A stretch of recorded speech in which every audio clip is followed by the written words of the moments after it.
আসানসোল উত্তর ট্রাফিক গার্ডের ইনচার্জ মোহাম্মদ আশরাফুলের নেতৃত্বে আজ অর্থাৎ শুক্রবার আসানসোলের ধাতকা ব্রিজের কাছে মদ্যপ অবস্থায় গাড়ি চালানো ব্যক্তিদের বিরুদ্ধে অভিযান শুরু করা হয়েছে। মোহাম্মদ আশরাফুলের নেতৃত্বে এই এলাকা দিয়ে যাতায়াতকারী সকল চালকদেরই ব্রিথ ইনহেলাইজারের সাহায্যে পরীক্ষা করা হয়েছে এবং যদি দেখা গেছে কোনো চালক মদ্যপ অবস্থায় গাড়ি চালাচ্ছেন তাহলে তার বিরুদ্ধে আইনি ব্যবস্থা নেওয়া হয়েছে। এই বিষয়ে আসানসোলের উত্তর ট্রাফিক গার্ডের ইনচার্জ মোহাম্মদ আশরাফুল জানান, আসানসোল দুর্গাপুর পুলিশ কমিশনারেটে ট্রাফিক বিভাগ ধারাবাহিকভাবে এই অভিযান চালিয়ে যাচ্ছে।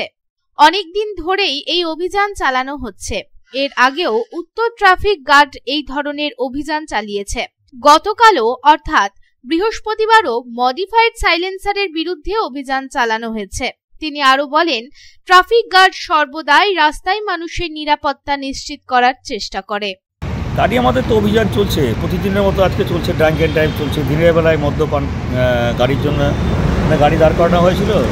আমরা তাকে আমাদের যে মদের মেশিন যেটা আছে, অথেন্টিকেটেড মডেল মেশিন, সেই মেশিন দিয়ে চেক করে তাকে মদ পাওয়া গেছে, তাকে আমরা ধরে আমরা কন্ট্যাক্ট করেছি, মানে হ্যান্ডওভার। এটা চলছে, কন্টিনিউ চলছে আমাদের। হ্যাঁ, জনগণের সেবা তো করতে হবে। জনগণের এই তো অনেক থাকে, মদ খেয়ে গাড়ি চালালে তো আপনার ওরা তো বুঝতে পারবে না। সাধারণ পাবলিক, স্কুলের যাত্রী, বয়স্ক লোককে তো মেরে দিয়ে চলে যাবে। প্রায় ডিবিসিতে সব টিতে হয়। আমি এখানে আছি বলে করছি দিনের বেলায়। অফ টাইমটায় যে টাইমটায় মানে ফোর্স থাকে না, সেই টাইমটাকে বেশি নিয়ে করি। ওই টাইমগুলোতে মোটামুটি আমরা এই ড্রাইভটা চালিয়ে যাই।